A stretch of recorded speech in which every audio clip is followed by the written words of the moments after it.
কয়েক দশক পর দক্ষিণ এশিয়ার পরমাণু শক্তিধর দেশ পাকিস্তানের কাছ থেকে 25,000 টন চিনি কিনেছে বাংলাদেশ। উচ্চমান সম্পন্ন এই চিনি আগামী মাসেই বাংলাদেশের চট্টগ্রাম বন্দরে এসে পৌঁছবে। ৩ ডিসেম্বর মঙ্গলবার এক প্রতিবেদনে এই তথ্য জানায় দেশটির সংবাদ মাধ্যম দ্য নিউজ ইন্টারন্যাশনাল। ক্ষমতার পট পরিবর্তনের আগে ভারতের কাছ থেকে চিনি কিনত বাংলাদেশ। তবে ৫ আগস্টের ক্ষমতায় পরিবর্তন আসার কয়েক দশক পরে এই প্রথম পাকিস্তানের কাছ থেকে এত বিপুল পরিমাণে চিনি কিনল ঢাকা।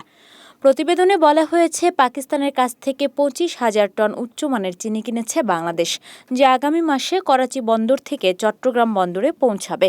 কর্মকর্তাদের মতে, বহু দশক পর ভ্রাতৃপ্রতিম দেশ বাংলাদেশে এত বিপুল পরিমাণে নিজেদের উৎপাদিত পণ্য পাঠাচ্ছে পাকিস্তানি চিনি শিল্প। গেল ২ ডিসেম্বর সোমবার আন্তর্জাতিক বাজারে চিনির দাম প্রতি টনে ৫৩০ মার্কিন ডলারে পৌঁছেছে।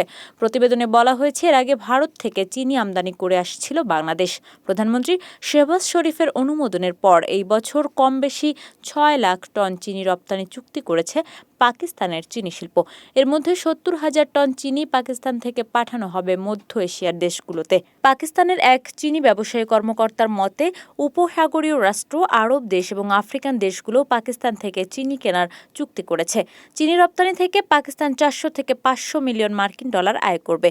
মূলত পাকিস্তানের চিনি শিল্প দক্ষিণ এশিয়ার এই দেশটির জন্য একটি প্রধান বৈদেশিক মুদ্রা উপার্জনকারী শিল্প হয়ে উঠেছে।